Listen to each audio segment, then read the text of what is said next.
Very good evening to you. Welcome to the Tuesday edition of Sports Tonight.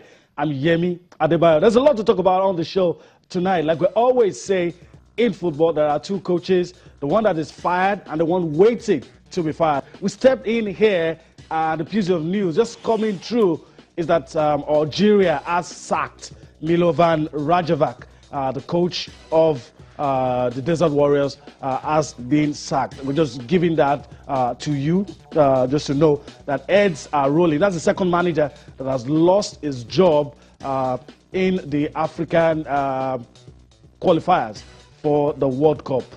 Libya already sacked Javier Clemente, and Milovan Rajevac has lost his job. So we'll be filling you in with a lot that's happening. You already know that in Europe right now, as we speak, matches are going on. We'll talk about that. We'll also talk about arguably the toughest of the qualifiers. That's talking about the South Americans. We'll be talking about them as well on the show tonight. But let me pause a little, and let you know that we always want you to be a part of everything that we're doing on this show. This show is not complete without you. This show is not about those of us staying here, but also about you. You're crucial, you're important, and we appreciate you. This is how you can be a part of the show tonight. You can get your views and your thoughts across to us on Facebook, Channels Typhoon Sports. You can also do that on Twitter. We always like to brag about it. It's a verified handle. It is at Channels_Sports. Then we take it a step further and let you know that you can read all our top stories on www.channelstv.com. You can also view those stories on youtube.com/channelsweb. You can also go to m.channelstv.com if what you have is your iPad, your iPhone, and your BlackBerry. Follow the prompt and you'll be viewing us live. You can also download the Channels TV app for your Android, your iOS, and your Windows from their respective stores, all in a bid to carry Channels Television with you everywhere you go.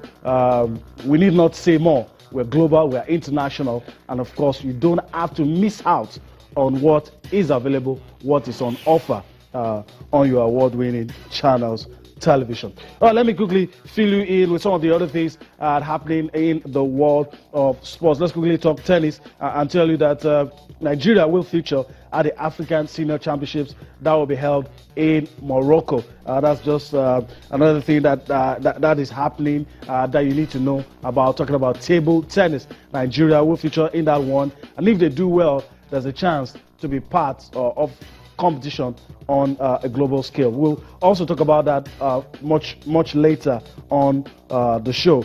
But let's also move on and talk about the Olympics. Italy has officially withdrawn from the 2024 Olympic. Withdrawn its bid from the 2024 Olympic bid. It's official now. Some weeks back, we brought you the news that that the mayor says that it is not advisable for the city of Rome to go to bid for that competition, but now it's official and the Italians have pulled out of that.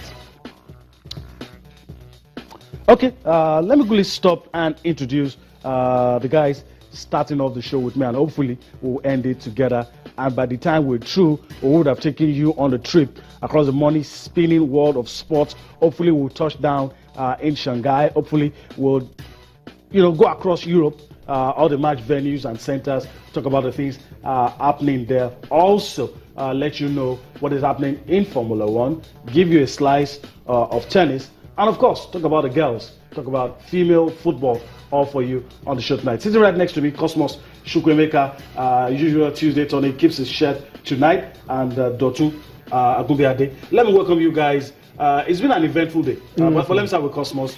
Let me welcome you. Yeah. But I also know that on days like this, when there's a lot of things happening, it takes a lot to concentrate. It takes a lot to concentrate. And before I go forward, I'll say good evening, Yemi. You just said it. It takes a lot to concentrate. It takes a lot to actually, keep up to. I mean, one thing is happening, the next thing is happening, and you'll be like, okay, which one of the updates are we going to pay attention to? Like you said, as we're coming into the studio, Algeria sacked their coach. coach. Basically, like I was telling Dotun, it was basically a mutiny. For me, the players feel that the coach is not supposed to be the coach that they want for their qualifiers, and maybe that was what militated against them playing that 1-1 draw against the indomitable Lions of Cameroon over the weekend. This is the same Rajovic that actually took Ghana. If people did well with the Black Stars. Did well with the Black Stars, took them to the quarterfinals of the 2010 FIFA World Cup in South Africa. I mean, he knows that his work is cut out for him. But then, in Algeria, they feel that the players feel that they can work with him, and the Algeria Football Federation decided that they should just, allow him go, and that is just what happened. All right, Dr. Your thoughts about this piece of breaking news? Good evening, Yemin. Yeah? Good evening as well, Cosmos. But if you take a vivid look at it and what happened over there in Algeria, you definitely agree with me that the Football Federation actually decided based on the information given by the players. They said it doesn't want being their coach. They don't like its tactics, its game approach, and everything. So if we now consider what the player said about him, definitely we should be looking at it. They are the one playing under him. So if they fail to perform, definitely he's really going to receive the hit later on. So after playing 1-1 in their first qualifying series against Cameroon, that happens to be another super house when it comes to football in Africa. I don't see it to be a bad result, but they see it to be a bad result. And after the long run, actually they did actually ask the man to take his leave. All right, so that's it for you. Just in case you don't know, Algeria, after that 1-1 draw with the indomitable Lions of Cameroon, have told their coach, Milovan Rajovac, to go away.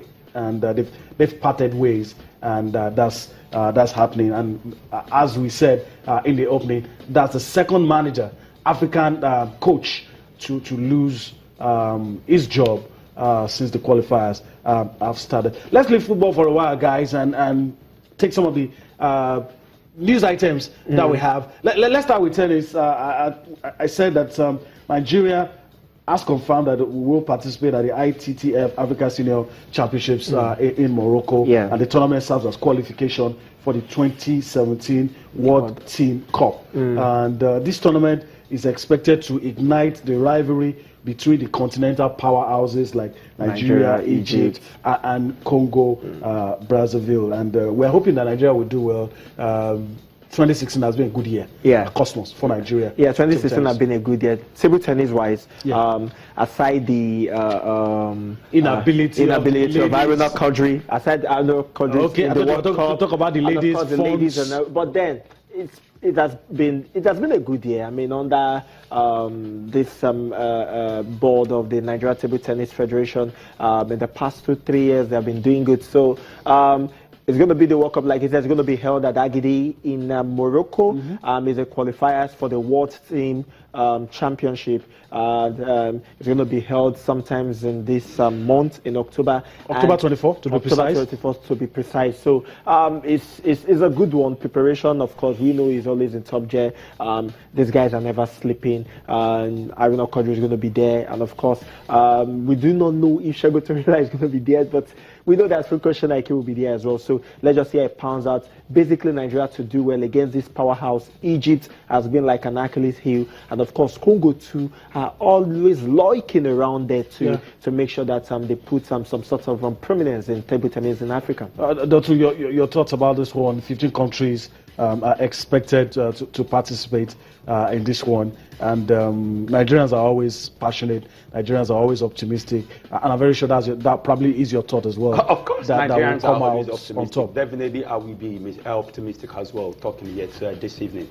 But if you take a look at it, you see that Nigeria has been a wonderful country when it comes to table tennis in Africa. Over the years. We went to even Olympic this year, and we did wonderfully well, being the only African nation to get to the quarterfinal of the Olympics. So if you still now bring that into play, we definitely agree with me that going into this tournament come the 24th of this month, through the 30th day of this month, we are going to do well. We are optimistic about that. But qualifying for the global stage actually is very, very important. Right. You know, in the past years that Egypt has been the stumbling block for Nigeria qualifying sometimes for our global tournaments. In the past years, we played against them, and they always take us to the cleaners when it comes to throwing up against each other. But this time around, I think with what is surrounding the ability and the quality in which we've been seeing, talking about these guys, Aruna Quadri, and what he has been doing at the world stage. And remember, he's now rated the best African table tennis player in the world. So if he can come with his A game, definitely we should be seeing ourselves